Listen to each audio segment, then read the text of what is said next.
Alô, alô, pessoal, fazendo aqui então início de live, daqui a pouco esperando o professor Sidney entrar. Quem tiver aí, tá me ouvindo bem? Tá me ouvindo? Estão ouvindo? Fala, Dauan, tudo bom? Manda um alô aí, responde pra mim se tá ouvindo, tá? Esperando o professor Sidney entrar. Carlos, tudo bom, Luiz? Certinho. Joacir, Felipe, um abraço. Estão ouvindo?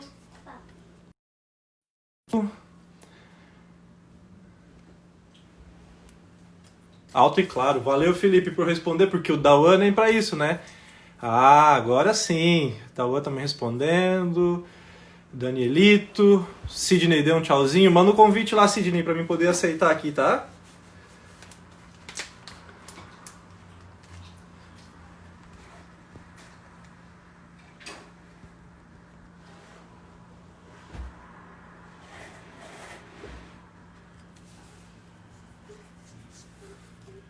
Manda lá, Sidney. Aqui a Glébia entrando. Joana, Bruna. Valeu, Bruna.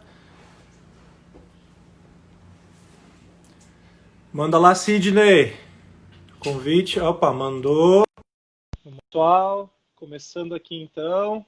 Daqui a pouco o Sidney já vai dividir a câmera comigo. Opa! E aí, professor Sidney, tudo certinho? Tudo certo, tudo tranquilo. Tudo Tá certo, ouvindo bem? muito boa noite. O pessoal tá entrando. Aqui, ó, João Vitor, César, a Glébia, Éder lá de Francisco Beltrão, Marlete lá de Criciúma, Felipe ali de Palhoça, grande amigo, Anderson, o pessoal tá entrando aos poucos aí, Ricardo Matei deu uma passadinha também. Nós temos a Bruna lá da pista, né, professor? Tá ouvindo bem, Sidney? Tranquilo? Ótimo. Tranquilo. Aí sim, ó. O professor Sidney, acho que até cortou o cabelo, hein? Ah, e tá Cortou o bonitão, cabelo né? para fazer a live. Aí sim. Eu Tá meti até bonito. uma camiseta aqui, ó, cheia de patrocinadores. Eu vi que o professor tá com a camiseta da nossa equipe aqui de Itajaí. Clube Roda Solta, Femel. Como aí? Ó, o Paulo Germano também entrou. Sarita, o pessoal está chegando. Bom, professor, muito boa noite a todos. Vamos dar início então a essa nossa live. Com prazer então que eu converso contigo, professor Sidney Reynolds, foi um fator de grande mudança na minha vida, fazendo aí parte da minha história. E eu estou muito feliz em poder conversar contigo um pouquinho. A gente está afastado por conta da pandemia, né? A gente, infelizmente, tem que se cuidar, tem que se manter afastado. Os ambientes esportivos estão fechados, as competições se foram. E a gente vai bater um papo hoje à noite aí bem descontraído, com bastante informação, um pouquinho de história. Vou mudar um pouquinho a minha câmera aqui para poder pegar um pouco mais de luz no meu rosto. A gente é feio, então a luz tenta, né? Vamos dar uma maquiada aí. O professor tá com uma luz boa aí, andou investindo em equipamento aí, hein, professor? Tão bem, tão bem. Dá o teu boa noite pro pessoal. Boa noite a todos. É um prazer aí estar participando dessa live com o Flávio. Muito legal aí a gente poder trocar um pouco de experiência e daquilo que a gente tem vivido, não somente dentro das pistas, mas também tem vivido aí fora das pistas, né? Porque é uma parceria, ela não diz respeito apenas a um treinamento, a um método, uma metodologia, mas também a todo um contexto, né? Totalmente o que diz a respeito aí não só ao treinamento, mas também uma parceria de amizade, de família, enfim, muitas coisas a gente tem vivido nesse tempo, né, Flávio? É isso aí, professor. Belas palavras. E eu gostaria, então, professor, eu te conheço bem, né? Já lá desde 2014, final de 2014, final de 2013, início de 2014. Conheço um pouco da tua história, bastante da tua história, faço parte aí da tua rotina. Já viramos compadres, inclusive, né? quando atendemos o pedido de ser padrinhos do casamento seu e da sua esposa Priscila. Eu conheço um pouco da tua história, mas eu acho que o pessoal que está nos assistindo pode não conhecer a tua história assim por completo, os detalhes, né? Tu poderia contar um pouco da tua história, aonde o professor nasceu, aonde se criou, quais foram as suas peripécias da juventude, da infância, adolescência, como que entrou no esporte, como foi a sua carreira esportiva até chegar aí no paradesporto, né? Então, Flávio, eu comecei no esporte em 1997, já faz um tempinho, né? O esporte apareceu para mim assim como uma luz, na verdade. A gente sabe que o esporte ele é uma ferramenta na sociedade de inclusão, e naquele tempo, em 1997, eu era um dos populares da escola, né? Então, para não dizer dos arteiros, né? Então a gente andava aprontando bastante. E o esporte apareceu como uma ferramenta de inclusão. Eu me encontrei no esporte, encontrei apoio no esporte, encontrei oportunidades no esporte, e daí em diante a gente começou uma carreira no salto em altura. Graças a Deus, nesse tempo que eu estive na pista, foram 15 anos como atleta, conquistando, claro, não é muito grande a nossa história no salto em altura, mas as marcas que a gente conquistou, principalmente aí nos anos 2000 até 2010, foram 10 anos de conquistas de campeonato estadual, sendo campeão dos Jogos Abertos por 7 vezes consecutivas. A gente tem um recorde catarinense que perdura aí por 20 anos, foi batido em Criciúma em 2000, e agora estamos no ano 2020, e a expectativa era que nesse ano o recorde tivesse a oportunidade de ser quebrado. A gente tem um atleta muito bom aqui em Jaraguá do Sul, a gente tem um atleta muito bom em Itajaí, que é o Jorge, tem o Jimmy, tem atletas em Timbó que também estão muito próximos do recorde. Então a gente tem a expectativa de que esse recorde possa cair após 20 anos, porque tem 3 atletas brigando pela medalha. Uhum. Isso faz com que o nível técnico, né, seja muito mais alto, e a possibilidade de se atingir alturas maiores, então ela é muito maior. Então nesse tempo a gente conseguiu criar um nome no próprio salto em altura. E, claro, a gente teve aí, por exemplo, participando dos Joguinhos Abertos, né? Eu participei do 10º Joguinhos Abertos, imagina, a gente está aí já, quantos Joguinhos Abertos, né? Participei de uma ULESC, de um GESC lá em 1997, aconteceu em Timbó, a regional, e depois acontece a fase estadual. A gente participou pela primeira vez, foi a primeira competição que eu participei. Então, assim, de história a gente tem muito caminho para trilhar, para falar, porque foi trilhado muita coisa, né? A gente participou de campeonatos brasileiros, Jogos Abertos brasileiros, participou, graças a Deus, com campeão dos Jogos Nacionais da Juventude, fui campeão dos Jogos Abertos brasileiros. Eu sou da época do salto em altura, já tô no saudosismo, né? Falando de épocas, né? Eu sou da época em que o salto em altura era vencido por Gessé Farias de Lima, né? É o recordista brasileiro, o melhor atleta sul-americano da história aí, com 2,32 m, né? No salto em altura, nada mais nada menos que eu perdia para um ícone do atletismo sul-americano. Então, eu não conquistei a medalha de ouro no Campeonato Brasileiro porque eu tinha pela frente um gigante do salto em altura, nada mais nada menos que o melhor brasileiro da história do salto em altura. Então, o Gessé é o detentor do recorde ainda, né? Ainda assim, já temos brasileiros bem próximos da marca dele. O salto em altura no Brasil vem evoluindo muito nesses últimos anos, principalmente após aí o início da incursão do Gessé. A gente tinha Fabrício Romero, tinha o Salsicha, tinha grandes nomes que chegaram aí a 2,27 m, chegando a muito próximo de 2,30 m no salto em altura. E o Gessé veio para fazer 2,30 m e chegou a passar dessa marca, né? Então mostra que o salto em altura vem evoluindo.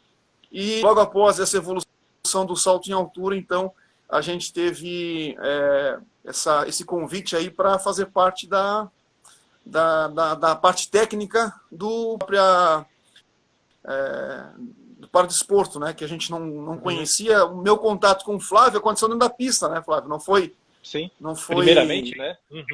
Primeiramente, uma competição que a gente teve disputando. A gente não pode falar, a gente foi adversário numa competição, hein? Sim, antes de virar amigos, de ter essa parceria, a gente foi adversários. Não deu muita chance, né, para o Sidney, né, na pista, né? Foi em Itajaí, inclusive, né, em 2013. Tá, Jair? É isso aí. E professor, conta para nós um pouquinho, nesse tempo em que o professor foi atleta e depois que se aposentou, conta para nós um pouquinho da diferença que o professor percebe nos ambientes esportivos, no incentivo aos atletas, nas técnicas, na divulgação. Tá mais fácil, tá mais difícil? Como era a tua rotina de treinos, apoio financeiro, suplementos, patrocínio de uniforme, não sei, patrocínio para as viagens, como eram as viagens para competir? Houve muita mudança, tá a mesma coisa, piorou, melhorou? Então, Flávio, como eu falei para ti, eu sou da década aí no final de 90, né, 97 para início dos anos 2000.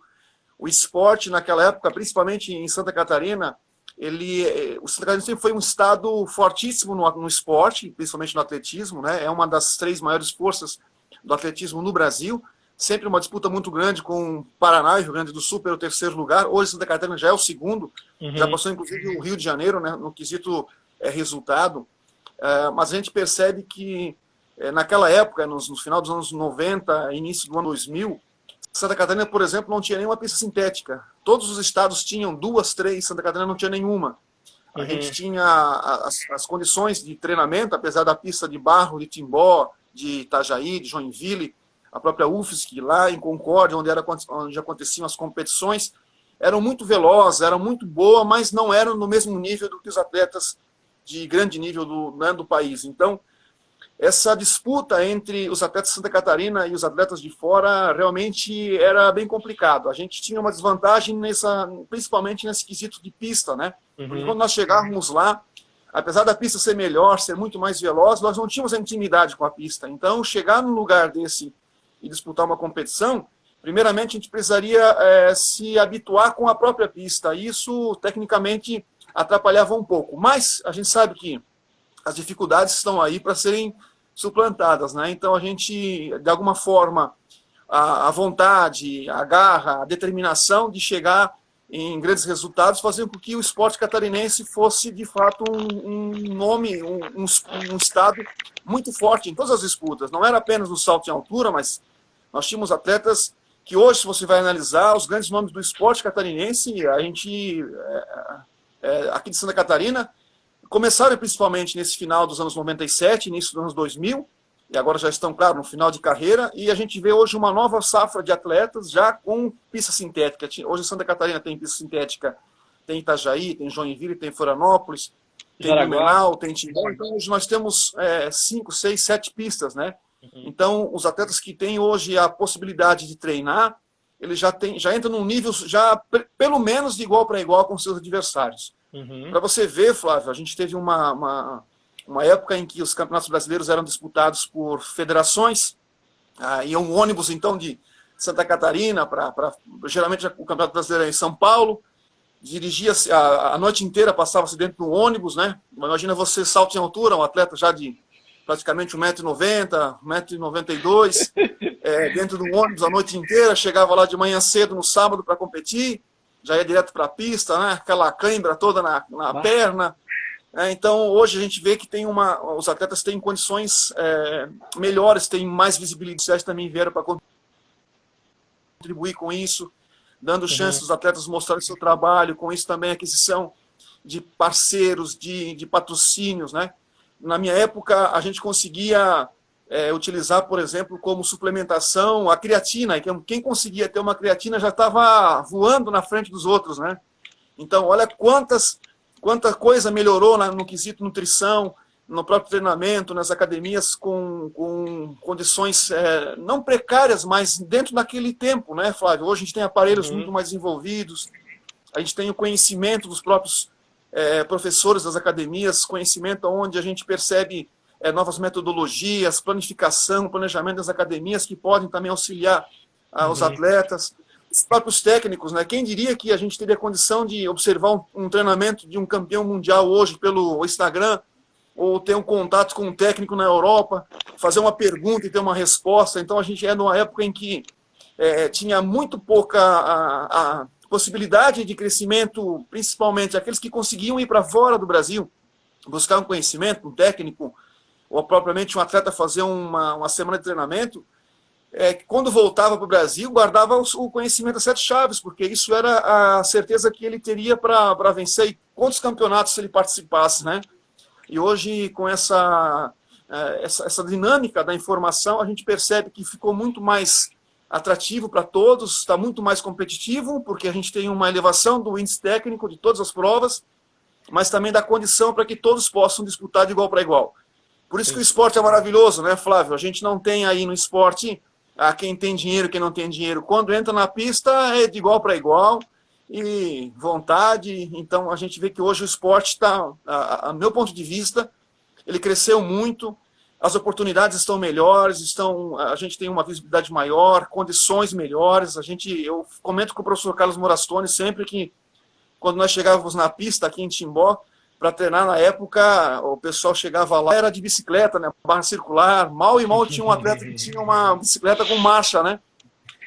18 marchas, 21 marchas. Hoje em dia o pessoal chega de carro, o pessoal já chega de...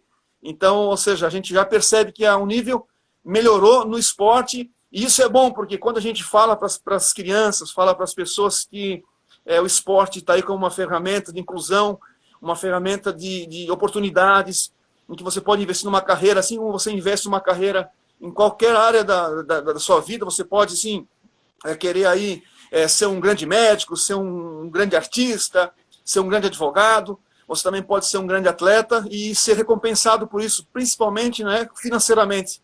Então, a gente hoje vê que o esporte tem dado aberto as portas, e isso tem sido maravilhoso para quem, até pouco tempo atrás, era visto como patinho feio, né? As pessoas não apostavam no esporte. Agora a gente olha o esporte aí como, principalmente, sendo uma ferramenta e também uma porta de oportunidade para todos. Com certeza, eu também percebo essa mudança. Entrei no esporte em 2009, mais focado no esporte paralímpico, e também é bem grande essa mudança, a estrutura, a tecnologia, a ciência, a formação dos profissionais, as competições, cada vez aumentando mais o nível técnico, a exigência técnica. Então, se no Paralímpico isso é visível, imagina no Olímpico, que tem as suas particularidades, né? Vou mandar aqui o Jefferson mandando um monte aqui de mensagem, dizendo quero café. A Juliana Hadi, minha amiga lá de Francisco Beltrão também, um grande abraço. O pessoal do... Olha o cafezinho, Jeff. Flutimbó SC, abraço do Celcinho aqui, ó. Então tem o pessoal mandando, o Jean Romanuk mandando um joia aqui, tem várias pessoas conhecidas nossas. Um grande abraço a todos. Bom, então, Sidney, dada a situação que nós estamos vivendo em 2020, totalmente diferente, e somente quem tem mais de 100 anos e ainda continua lúcido tenha qualquer lembrança, vislumbre do que foi a última situação parecida do que vivemos hoje, né? Como que o Sidney, como que a sua família, como que você está vivenciando, como que viveu esse mais de 120 dias de pandemia, coronavírus, Covid, ou como queira chamar? Então, Flávio, é algo que, na verdade, é uma situação atípica, né? A gente... por maior que fosse qualquer pessoa, ninguém poderia pensar que isso fosse acontecer, né? Então, de fato, a nossa geração foi escolhida para passar por isso, né? Não é algo de um país, mas sim, o mundo inteiro está passando por isso. A gente precisa sempre ter muita cautela no que a gente fala, no que a gente faz, no que a gente pensa, porque isso, principalmente quando a gente está à frente, por exemplo, eu tenho uma família, tenho esposa, tenho filhos, né? Tenho amigos, tenho família e pessoas que também acreditam no nosso trabalho, né? Que a gente orienta outros atletas também. A gente precisa ter muita cautela pelo fato de que a gente está lidando com a vida das pessoas, né? Então, quando a gente lidar com a vida, a gente sabe que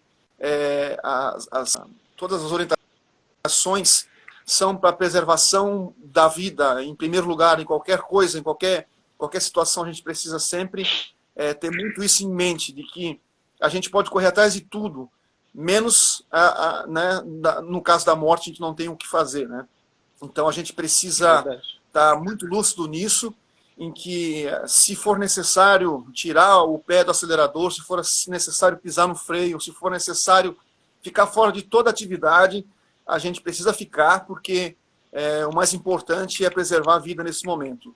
Então, a gente vê que é uma situação complicada, existe muita luta, principalmente na questão de forças, de poder, né, de pessoas que se valem desse momento para tirar proveito em cima de coisas que talvez deveriam pensar de uma forma diferente. Ou seja, não entrando no mérito da questão, mas pelo sim e pelo não, a gente prefere e prioriza colocar a vida em primeiro lugar. Então, qual foi a nossa orientação para todos os atletas? Essa orientação veio, inclusive, da nossa diretoria, dos responsáveis pela nossa equipe, pela diretora da nossa equipe de Itajaí, da Fundação de Esportes e Lazer de Itajaí. A nossa diretora, né, a Aline, foi bem clara, dizendo: Sidney, olha, nós precisamos preservar ao máximo a vida dos nossos atletas de Itajaí, porque, além de tudo, essa doença, esse vírus, ele tem uma particularidade em que as pessoas com comorbidade, elas tendem a ter uma complicação maior. E a gente trabalha com pessoas, principalmente nesse tempo aí, com algum tipo de lesão, com algum tipo de deficiência, então a gente não pode colocar a vida delas em risco, né? Pessoas que já têm a sua vida comprometida por causa de alguma anomalia, e por causa disso a gente não pode colocá-las em perigo. Então a gente optou por realmente tirar o pé do acelerador, para alguns praticamente tirar o pé 100%, para se resguardar ao máximo, que é o mais importante. E assim que tudo isso passar, porque não é só em Itajaí, não é só em Timbó, não é só no Brasil, é o mundo inteiro que está passando por isso, né? Sim. Então aquele que conseguiu treinar até agora, ele vai parar agora. E aqueles que pararam antes vão começar a treinar agora. Então, no final, vai estar todo mundo igual. Não vai ter alguém que vai ter uma condição melhor. O que vai acontecer é que, quando voltarmos à normalidade, aí a gente tem tratado essa normalidade como não sendo um normal habitual, né? Assim como nós usamos a nossa forma de planejamento, em que o nosso início nunca é o zero, a gente sempre volta num patamar mais alto. Então, quando nós voltarmos nesse nosso início, ele não vai ser mais um início como era antigamente. Sim. Ele vai ser um outro início. Então, a gente vai ter que trabalhar com a melhor forma possível nesse retorno, mas que esse retorno seja consciente, ele seja principalmente colocando a nossa vida em primeiro lugar. E, sabe, deixar bem claro que a gente sabe que o resultado ele é importante, mas mais importante do que o resultado é a vida. Isso aí. Mais alguns abraços aqui. Paulinho Summer. Sidney, amigo de anos do salto em altura. E um recado diretamente para você. Tivemos um recado da Irina. Hello from Russia. Ainda não conhecemos, né, Sidney? Mas quem sabe? A Marina de Gang, Grandes Guerreiros, Sidney Flávio. O Gil Moreira querendo me quebrar aqui na live. Chocolate não, eu faço um plano alimentar. Eu sigo o plano alimentar, viu, Cris? O professor, tá, Gil? Chocolate só pro professor, nas viagens, né? A Marlete Vicente, lá de Criciúma, colocou: entrei em 1997 no Paradesporto e a mudança foi muito grande. Então, um testemunho da mudança que o Paradesporto testemunhou, né? Que fez aí o Nísio mandando buenos, figuras. Então, temos várias pessoas mandando recado aqui. Um grande abraço a todo mundo.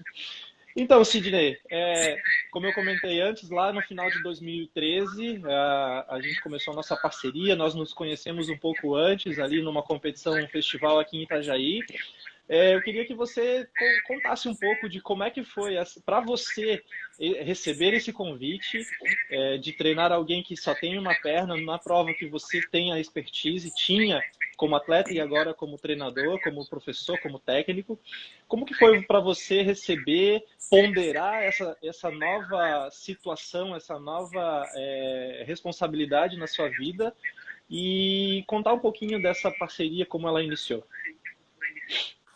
Flávio, o convite foi inesperado, né? Simplesmente eu recebi um telefonema da professora Aline Rita de Barros, né? E a gente conversou por telefone, ela agendou uma visita, mas na verdade não levei muito a sério, até porque não fazia questão na época de entrar em... Eu estava mesmo entrando naquela época numa outra fase da minha vida em que eu saí da pista e passei a virar um dirigente esportivo, né? Então eu saí do sol de 30 graus para ir para o ar-condicionado, estava tudo ótimo lá. Aí recebi uma visita do Flávio e da Aline lá onde eu trabalhava. E a gente conversou e daí nasceu então esse projeto de participação no Paradesporto. Bem, eu aceitei de cara porque o projeto era maravilhoso, né? Assim, um entusiasmo que o Flávio apresentava na época e principalmente também um entusiasmo que a Aline apresentava na época de que teria condições de passar para mais um ciclo de Olimpíada, e o desafio também chamou atenção. Aceitei na hora e fui pesquisar, pensei, agora é só pesquisar como faz para colocar o que eu já sei do salto em altura no cara sem perna, e aí vamos pro treino. Aí fui pesquisar, salto em altura adaptado, simplesmente zero, né, resultados. Né? Aí foi, bom, né? Foi procurar alguma coisa sobre o paradesporto, aí tem muito sobre a questão histórica, muita coisa falando desse início do paradesporto no Brasil, mas falando de técnica, praticamente não existe nada. Não existe, e quem tem um pouco desse conhecimento, como eu falei, guarda sempre as 7 chaves para que né, esse conhecimento não possa passar para frente. É o que a gente achou naquela época. Então, um livro em branco para ser escrito.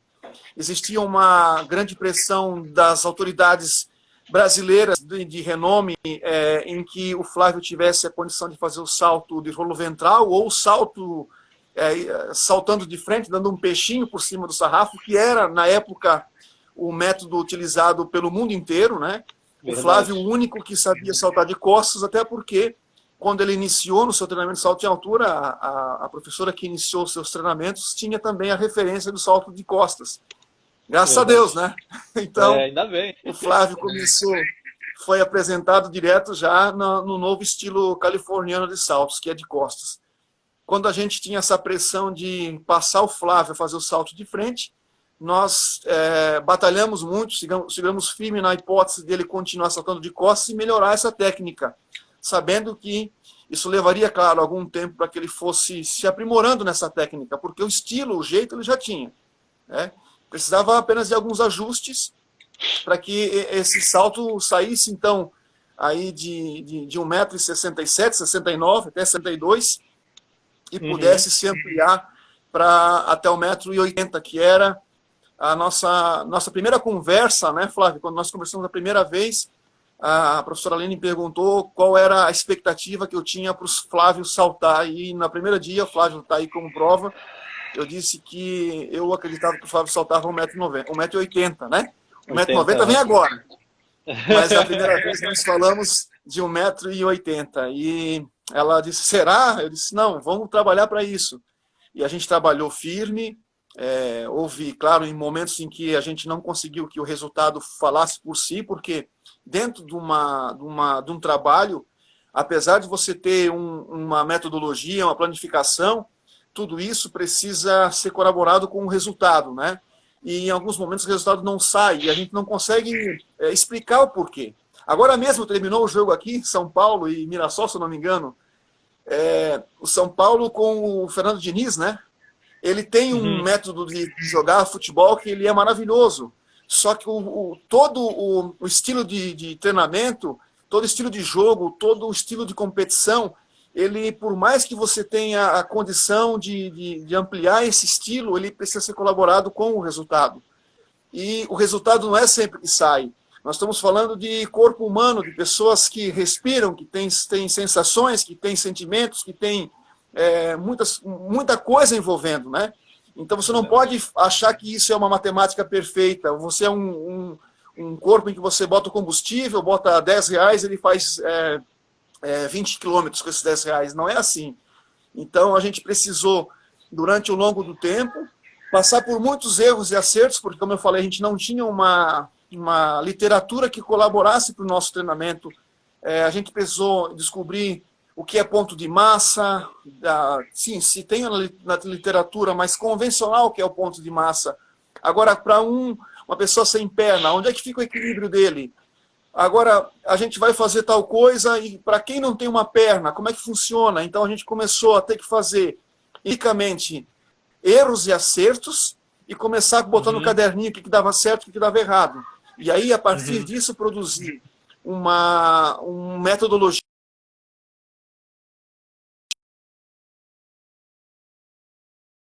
E esse trabalho a longo prazo, ele começou a render resultados. E aí, com esses resultados, nós começamos a competir com a ideia de que aquela metodologia antiga de salto frontal, ele era totalmente ultrapassado. A exemplo disso, na história do salto em altura, ele foi ultrapassado há 60 anos atrás. Então, a gente não poderia agora, com o paradesporto, andar para trás ou seguir o caminho inverso do progresso do salto em altura. Então, a gente continuou firme e batalhando pelo salto de costas, e a gente tem a grata satisfação de hoje o mundo inteiro saltar de costas. Até os medalhistas em Londres, né, que saltavam de frente, hoje saltam de costas, aí na referência que o Flávio fez essa transformação. Assim como foi Dick Fosbury para o salto convencional, foi Flávio Reitz também no paradesporto, o cara que começou aí toda essa tecnologia de saltos de costas para o mundo todo com uma perna só. Fomos nessa parceria aí, insistimos e conseguimos atingir aquela tua primeira impressão de 1,80 m. Eu lembro até hoje que quando você me perguntou o que eu achava como a principal pessoa a ser influenciada ali, né, pelo salto, tu perguntou para mim o que eu achava. O que eu achava que eu conseguiria saltar? Eu disse assim, que se eu saltasse a minha estatura, a minha altura, eu estaria feliz. Eu tenho de altura 1,78 m ali, os quebradinhos. Então, a gente passou isso já em 2016, o que já foi para nós um passo bem grande, mas não o final do trilho, não o final da história, né? Mais alguns recados aqui do pessoal. Eu vi que a professora Lucide Barros mandou um recado aqui, comentando do meu quadro ali atrás. Esse quadro tem história. Foi dos Jogos do Rio 2016, que estivemos juntos, né, Sidney? Teve mais aqui, deixa eu ver aqui, o Vitalino, o prótese sai ou não, teremos novidades em breve, Vitalino a respeito disso, ele colocou inclusive, come chocolate a rodo, isso aí é o Sidney, hein, não sou eu. Vamos ver o que mais aqui, Marilda, aqui o Dauan, mas valeu a pena a tentativa, agora é atleta olímpico. A Glébia, boa noite, meu amigo Sidney. É verdade que não temos artigos para estudar sobre o salto em altura paralímpico. Eu aprendi muito com você e o Flávio, te agradeço agora. Depois de nós, o esporte ganhou outra cara, exatamente. E a gente não tem medo de compartilhar o conhecimento, né? A gente levou muito murro em ponta de faca, deu muito murro em ponta de faca para aprender, mas a gente não tem medo, né? Aqui é a Marli Cassoli, lá do Mato Grosso. Salve, amigos de Santa Catarina, grande abraço. O Everton Freiner também aqui, dando um alô. Vamos lá, professora Aline, que emoção acompanhar vocês, minha querida companheira, esposa, e foi quem me descobriu para o paradesporto do salto em altura, na verdade, né? Ricardo Gargeta, amputado, tá fazendo salto em altura, motivação para mim e você, e fera, começou há pouco tempo, então tem um grande caminho pela frente. Vamos continuar aqui então, nas minhas anotações aqui, que eu gostaria de que você comentasse. Eu anotei assim, eu gostaria de que você compartilhasse com nós duas experiências marcantes para você. Uma enquanto atleta e outra enquanto treinador, enquanto coach. Duas coisas assim que te marcam muito e que você gostaria de compartilhar, que você traz até hoje. Pode ser positiva, negativa, aí você decide. Duas histórias, duas experiências marcantes como atleta e como técnico. É difícil, né? A gente sabe que cada conquista no esporte ela é única, né? Apesar da gente ter uma ou outra que a gente elege como principal, o tempo de preparo, as ações, o tempo, enfim, a história de cada conquista ela é única, né? Eu tive, por exemplo, uma conquista muito difícil lá nos anos 2006, 2005, 2006, quando, por exemplo, eu perdi minha avó ela era a maior incentivadora minha, ela sempre participava dos meus treinos, olhava as minhas marcas, né? Ligava para ela sobre a competição para dar o resultado, ela sempre respondia, me perguntava assim, quanto saltou o segundo? Ela não perguntou se eu ganhei, ela sempre perguntava, quanto é que saltou o segundo? Né? E aí perder ela e retornar depois para a pista de atletismo que fica de frente para um cemitério lá onde ela estava lá guardada lá, o corpo dela, né? Então sempre que eu chegava na pista tinha aquela emoção toda, mas eu acho que a gente teve o Bob aí acompanhando a gente, um amigão nosso. Eu posso contar as histórias com o Bob não, hein? É melhor aí, não. E aí teve alguns jogos abertos, Flávio, por exemplo, em 97, quando eu iniciei com 15 anos de idade, participar de uns jogos abertos em Concórdia, numa pista de barro, saltando de tênis na lama, choveu uma semana toda, eu saltei de tênis. Eu ganhei uns joguinhos abertos, 2 joguinhos abertos, por exemplo, saltando aí 1,85 m de tênis. Na minha época não tinha sapatilha, e quando nós encontrávamos sapatilha, não encontrava o tal do 44, né? Porque para ajudar ainda a gente tem o famoso pé de palhaço, né? Do salto em altura. E aí, então a gente conseguiu algumas conquistas descalço, outras de tênis. A primeira sapatilha que eu ganhei foi da Puma, uma sapatilha de 100 metros, e aí nós cortamos uma sapatilha velha, a pontinha da frente da sapatilha para tirar os 2 pregos, e aí a gente cortou atrás da sapatilha e colou para fazer uns pregos atrás para ficar bom para o salto. Né? Então a gente teve muita história dentro do próprio... Nas conquistas, assim, foi sempre na luta, na garra. Eu lembro que na época eu tinha uma grande disputa com o Clóvis Pena, que veio de São Paulo, contratada por Joinville, e o cara era um monstro, né? Ele era o nome já diz tudo, uma pena, né? Saltava demais. E eu tive uns jogos abertos que eu saltei 2,10 2 semanas antes no Troféu Brasil, ficando em 4º lugar no Troféu Brasil, e chegando nos Jogos Abertos em Brusque, o ano foi 2000, praticamente muito bem, estava voando, estava bem preparado. O recorde dos Jogos Abertos era 2,07 m. E nós saltamos, então, eu e o Pena, para a medalha de ouro, né? Nós 2 empatamos, o Pena saltou 1,90 m na terceira, 95 na terceira, 2 metros na terceira, eu tudo de primeira, estava muito bem, novo, né? Estava com 20 anos.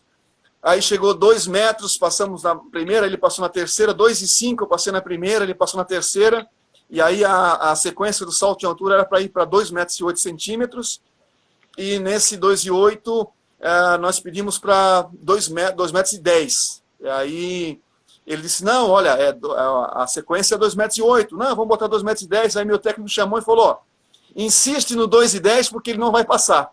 Ele está derrubando tudo na terceira, se vocês 2 errarem, você vai ser o campeão porque passou tudo de primeira, né? E aí o criou um cenário teoricamente favorável para você, né? Para mim. Aí, tecnicamente, ele olhou e falou assim para mim, olha, avisa o teu técnico que a prova só termina quando a gente derruba 3 vezes. Ele só estava na minha frente, passou 2,10 m de primeira e praticamente acabou comigo, né? Só que eu fiquei em 2º lugar nos Jogos Abertos de 2000. Foi a última vez que eu perdi nos Jogos Abertos de Santa Catarina também, né? Depois daquilo lá eu ganhei mais 7 anos consecutivos, né? Foi um aprendizado. 2 Jogos Abertos que não aconteceram.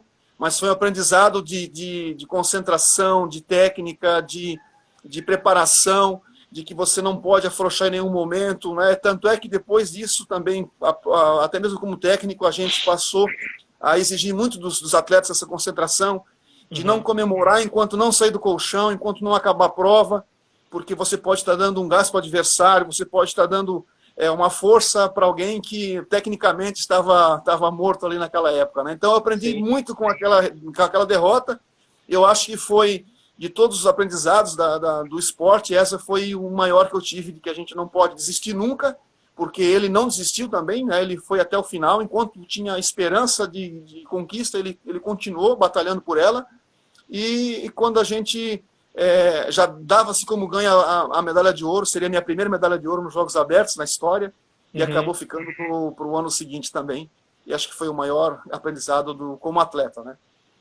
E como técnico, claro, foi entrar no estádio, agora nós estávamos no Campeonato Mundial 2015, né? Foi no Catar, a oportunidade que eu tive de ter ido para lá, né? O Flávio aí me oportunizou isso, de estar acompanhando ele nessa competição lá nos Emirados Árabes Unidos, de ter ido para lá. Já foi um maior sonho da minha vida, né? Eu tinha um sonho particular que era conhecer a Alemanha, e tudo no final colaborou para isso. A gente passou pela Alemanha, fui para a Alemanha, visitei uns parentes na Alemanha, uns primos lá que a gente tem na Alemanha, mas acima de tudo foi entrar no estádio, Flávio, e quando eu subi aquela arquibancada e entrar no estádio com pessoas do mundo inteiro, as várias línguas sendo faladas ao mesmo tempo, técnicos, atletas, eu sei que na época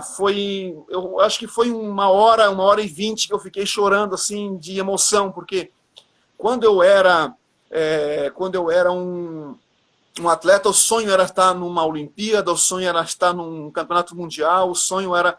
E nós passamos muito perto.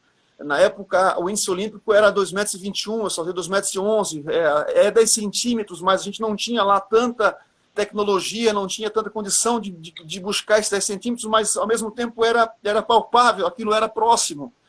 E a gente passou tão perto, e aí agora chegar com o Flávio, participar do Campeonato Mundial, né? Então foi a maior emoção da minha vida, na verdade, de entrar naquele estádio e poder acompanhar um Campeonato Mundial com os melhores atletas do mundo, mas acima de tudo está aí representando, claro, um país, uma bandeira, as cores de uma nação, de um país que a gente sabe, como eu falei, sem condições de crescimento por conta da falta da literatura, por causa do salto, mas acima de tudo está lá mostrando que a gente tem condições, claro, com os nossos desafios, com as nossas limitações, mas a gente tem força de vontade, a gente pode chegar lá, a gente consegue, aonde falta a tecnologia, também esbanja o talento, a vontade própria, né? A gente teve o Flávio sabe disso, muita intuição, muita coisa que a gente acertou.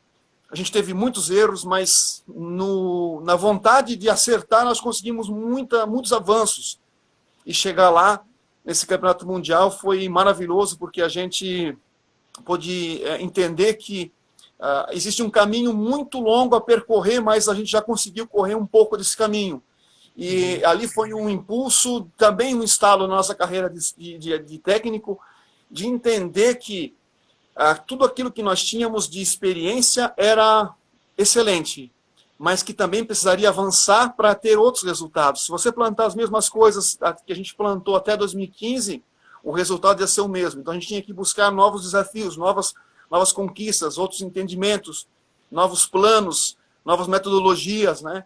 E a gente tem buscado isso, inclusive até hoje, nós estamos buscando essa forma de ampliar o nosso trabalho, porque ele tende sim a ser vitorioso, né? A gente tem um trabalho em cima disso, tem abdicações, a gente sabe que é maravilhoso trabalhar com esporte, mas também é oneroso, a gente se afasta da família, a gente se priva de momentos de lazer, de momentos... Né? Não é porque você é técnico também que às vezes você está numa competição e seu atleta está com todo ali a sua lista de alimentação, e aí você vai do lado dele e você está ali com um prato, né? Então você pudim. não dá. Então você precisa também estar tecnicamente participando de tudo isso que está acontecendo. Então, sabe assim, poder chegar, por exemplo, numa Olimpíada, que nem a gente chegou lá, eu pude levar minha esposa para acompanhar, e quando terminou a prova do salto em altura, a gente tinha lá a liderança política lá da Índia, né? Vir cumprimentar a gente, porque o técnico da Índia já nos conhecia por conta do Campeonato Mundial, os responsáveis da delegação da Alemanha. Né? Eles estiveram no Open também, 2 anos antes. A gente teve esse relacionamento, essa conversa com eles. Então a gente começa tecnicamente a ser conhecido, né, internacionalmente pelo nosso trabalho. Então, quando eles olham para o salto em altura no Brasil, graças a Deus hoje é pequena a nossa participação, mas a gente já começa a ser uma referência nesse quesito do salto em altura. E isso é bom, porque Quando não tinha um resultado, nós acreditamos no resultado. Quando não tinha pessoas que investiam no salto em altura, nós conseguimos, de certa forma, bater na mesma tecla, nós vamos conseguir, a gente vai dar um jeito, né? E hoje ser reconhecido por isso, então é maravilhoso, né? Mas esse trabalho é um trabalho assim de formiguinha, é um trabalho que todo mês a gente vai ampliando, tem muita coisa para aprender, muita coisa para seguir ainda, mas também não podemos dizer que a gente não subiu alguns degraus. O que dizer depois de tantas histórias e lembranças, né?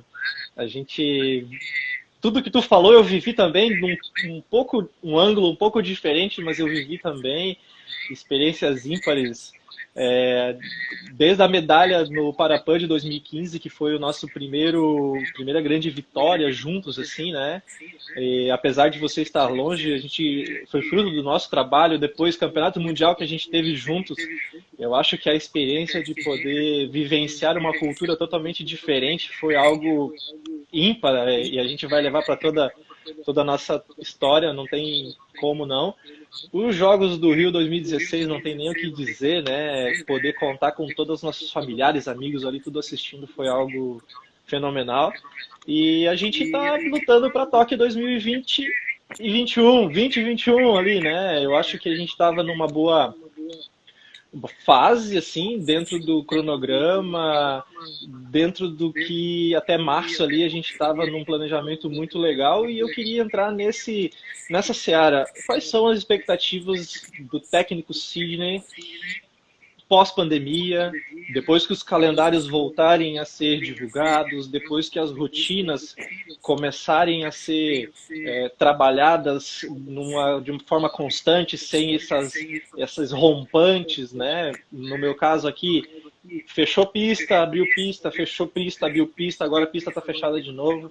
E nós, dentro de uma modalidade muito técnica, que é o salto em altura, a gente depende dessa aproximação do implemento, da vivência na pista do dia a dia. Então, como é que está na tua cabeça esse trabalho pós-pandemia?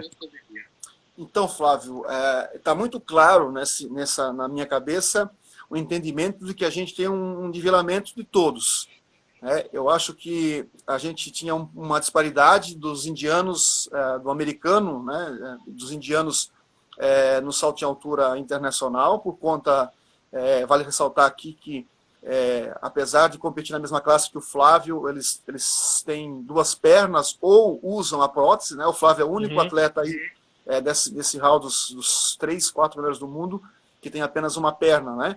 Então, eles tecnicamente vão ter, junto com a gente, um nivelamento e as condições vão ser iguais para todos, né? Então, ou seja, tudo o que eu penso é que vai ter uma igualdade de condições para todos, né? Como eu falei, uns começaram antes, outros vão parar depois, mas todos vão ter um tempo que vai ficar parado, né? Que vão ficar parados. Então, a ideia agora é a gente buscar uma planificação voltada para uma parte técnica. Eu sou defensor, e eu conversei com o Flávio muito sobre isso, na questão das 8.000 horas de voo, né? Que para você ser um piloto da Lufthansa, você precisa ter no mínimo 8.000 horas de voo, ou seja, tem que estar bem velhinho para poder entrar na Lufthansa, e o exemplo disso é que a empresa aérea que menos tem acidentes aéreos é a Lufthansa por conta da qualidade dos seus pilotos, né? E quando você chega nesse nível de 8.000 horas de voo, você está já num alto nível técnico, você... É o Romário aos 42 anos, né? Ele corria menos, mas fazia mais gol. Ele estava mais próximo da área, mas também atento às jogadas, né? Então, você precisa antever o que vai acontecer para poder se colocar melhor no mercado. E assim é que eu acho que nós vamos trabalhar a partir desse tempo novo de pandemia. Encurtando caminhos e valorizando o que nós temos de bom e tentar, de alguma forma, nivelar aquilo que a gente precisa melhorar. Eu acho que esse vai ser a tônica de todos nesse tempo. Não vai ter tempo suficiente para a gente fazer grandes descobertas, grandes avanços, mas a gente já tem no histórico, como você falou, desde 2013, aí, praticamente já são chegando aí a 8 anos, quase 10 anos de treinamento junto, e as 8 horas de treinamento. Então, agora, qualquer dificuldade que aparecer no meio, a gente contorna, a gente vai dar um jeito.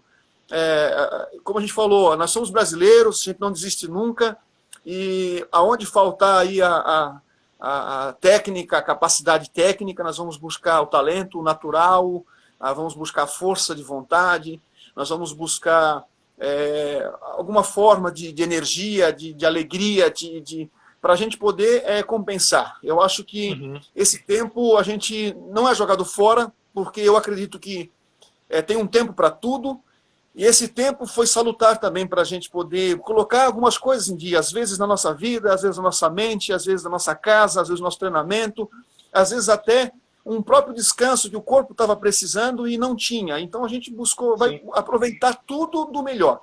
Eu falo aqui em casa o seguinte, se nós tivermos que ficar em casa, que aproveite esse tempo que fica em casa. Se você tem que trabalhar, aproveite seu tempo de trabalho. Sabe? Agora você não pode ficar em casa pensando que queria estar trabalhando, ou está trabalhando pensando em estar em casa. Ou seja, aquilo que for para ser feito, tem que ser feito da melhor forma possível. Da melhor forma possível. Eu acho que é isso que a gente está fazendo, o que eu estou pensando para esse tempo, é que aquilo que for para ser feito, tem que ser feito da melhor forma possível. Como eu falei, encurtando caminhos. Você não vai fazer ali, a gente precisa agora mudar a técnica 100%, precisa fazer... Não, a gente não vai fazer grandes mudanças. Mas vai aperfeiçoar aquilo que a gente já tem naturalmente, né? O Flávio hoje é um dos 3 melhores do mundo e a gente vai usar isso para quê? Vai usar isso como realmente sendo o nosso ponto de partida. Como eu falei, nós sempre voltamos no início, mas nunca voltamos no zero. Então, nós vamos começar como? Mas vamos começar como? Olha, com a carga de treinamento que a gente tem aí, de 8 anos de treinamento, de 8 anos de preparação física, de 8 anos de preparação técnica, né? E mais as colaborações que vieram somando durante o tempo, a psicologia, a nutrição, né? Tudo isso veio para somar. Então a gente está crendo que nesse tempo nós temos muito mais a agradecer do que ficar com medo, do que ficar receosos. Eu acho que a gente tem aí uma condição sabe, muito boa de ter bons resultados. E claro, é o que todo atleta precisa ter. Não é o Flávio, não é o Sidney, todo atleta, toda pessoa precisa ter. É a fé, que vai dar certo. Né? Verdade. Então isso a gente precisa ter bem claro, de que nós vamos trabalhar para dar certo. É claro que nem todos que lutaram venceram, mas uma certeza é clara, que todos que venceram lutaram. Verdade. Então eu acho que não vai faltar para nós nesse tempo essa luta, essa batalha, esse treinamento, essa disposição, essa vontade. Né? E o resultado, você deve lembrar, agora me passou pela cabeça aqui, que nos anos anteriores, quando saíram os critérios de convocação, nós ficávamos, você viu, agora é 1,78 m, quanto é que é o metro agora? Aumentou. De um tempo para cá nós não nos preocupamos mais com isso. Sim. Porque a nossa preocupação não foi mais no requisito para estar lá. A gente já estava num nível de que nós vamos estar lá. Agora, o que a gente vai trabalhar é pensando lá na frente. Então, essa questão da pandemia não pode ser algo que vai te tirar do sério, que vai te tirar do eixo. Então, você tem que pensar lá na frente. Isso é um tempo e vai passar como todos os outros tempos. Né? Então, a gente está muito confiante e com fé que os dias que vêm pela frente são melhores que os dias que nós estamos passando agora. Com certeza.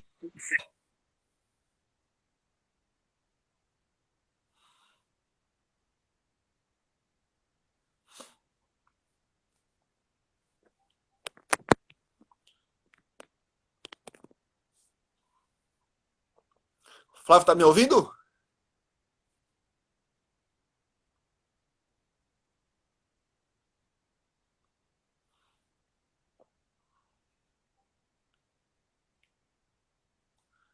Para mim que ficou mudo agora, Flávio.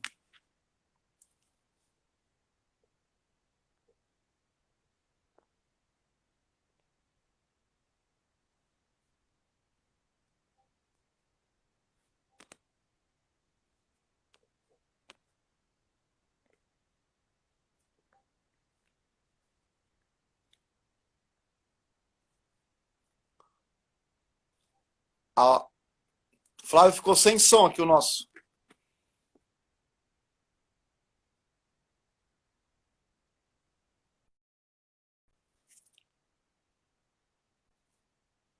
Agora?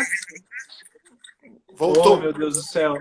Minha tecnologia aqui não me ajudou. Não sei por quê. Peço desculpas, né? O Silvio mandando um abraço. Agora já voltou. O Sidney já tem a minha assessoria de imprensa aqui que está me dando os recados, né? A Aline mandando um abraço para a Marli. A dona Sayonara, nossa mãezona lá na pista, grande beijo para a senhora, falando aqui. O Alexandre colocou, o Alexandre não, Daniel Alexandre Woodman colocou aqui, como professor e técnico ao falar de encarar um desafio com uma primeira subida do morro da Abissínia, mostra o vídeo de treinamento do atleta Flávio no morro, em rodeio. Então ele sempre mostra quando ele vai falar aos futuros treinantes dele, né? Então várias pessoas aqui, o Dauan mandando um monte de mensagem, eu fico muito agradecido a todos. O Heitor entrou aqui também, Elisa, todo mundo. Professor Sidney, eu gostaria de fazer um pequeno quiz aqui com você, para as pessoas conhecerem um pouco mais você nesses minutos finais. É um quiz de isso ou aquilo, né? Eu vou falar duas opções e você diz o que é que prefere. Café ou leite? Café, né? Café. Doce ou amargo? Um docinho. Docinho? Docinho? Vamos ver aqui. Macarrão ou salada? Prefiro salada. Mas eu como macarrão. Não pode Uma mentir, coisa é preferência, outra coisa é comida, né? Sushi ou churras? Depende. Se for com o Flávio, sushi. Se for aqui em casa, ou churras. Ai, meu Deus do céu. Verão ou inverno? Eu sou do inverno.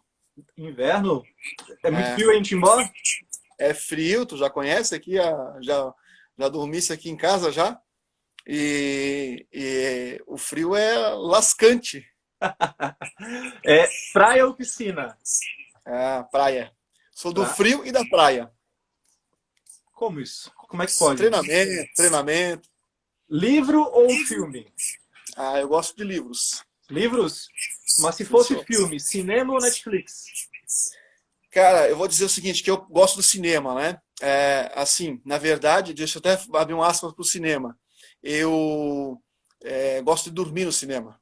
Porque tem eu tô com a minha família ali, tá todo mundo tranquilo assistindo, e aí eu tenho a oportunidade de deitar e dormir com aquele arzinho e tal. Eu gosto do cinema para dormir, entendi. Os nomes do início e os nomes do final do filme. Rock ou sertanejo? Ou outro estilo musical? Cara, eu gosto de gospel, né? São músicas cristãs, na verdade. Certo. Correr ou pedalar? Eu tô correndo de vez em quando aí. Tá correndo. Mas prefere correr ou pedalar? Correr, eu gosto de correr, foi bem interessante. Um filme. Filme. Cara, agora o nome tô tentando lembrar o nome aqui, mas é um filme cristão que fala de uma família de bombeiros, né? E esse pai,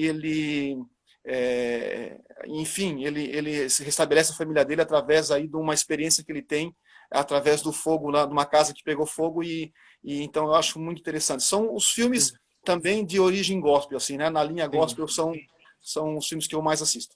Uma música. Música, cara, o nome da música é Vencedor. Show. Campeão. Um ídolo. Cara, essa questão de ídolo, assim, a gente sabe que no Brasil a gente tem muitos nomes de esporte que a gente gosta de ter como exemplo, de ter como inspiração, né? Eu me inspirei sempre muito no Ayrton Senna, no Gustavo Kirsten, no próprio Pelé. São os nomes do esporte porque são vencedores, pessoas que a gente vê aí, o Vanderlei Cordeiro, nós tivemos o próprio Gessé, a gente tem grandes nomes aqui no nosso estado, o José Baggio, que é um parceiro meu, a Alessandra Pikajevic, a gente tem aqui o Galdino, né? Tem muita gente que a gente tem como um grande exemplo de superação, de luta e também de vitória. Professor, faltando 1 minuto e 10 aqui já em casa, suas considerações finais, eu já vou agradecendo a todo mundo pela participação aí. Cara, obrigado pela oportunidade e da gente contar um pouco da nossa história. É sempre interessante a gente poder mostrar para as pessoas que atrás de toda foto na internet tem uma labuta, um trabalho, né? E a gente segue firme para Tóquio, assim como a gente seguiu firme para o Rio, assim como a gente vai seguir firme sempre. Nós nascemos para vencer e aquele que vence é aquele que luta. A gente vai ter pequenas batalhas diárias, mas a grande luta está pela frente. Então, eu desejo que Deus te abençoe, que Deus abençoe a todos que estão também nos assistindo, os nossos amigos, a gente viu quantos amigos aqui, meu Deus, de longa data. Muito obrigado aí pela oportunidade de poder mostrar também um pouco do meu trabalho. Foi um prazer, uma alegria. Obrigado, professor. Obrigado a todos que nos assistiram. Obrigado a todos os apoiadores. FEMEL,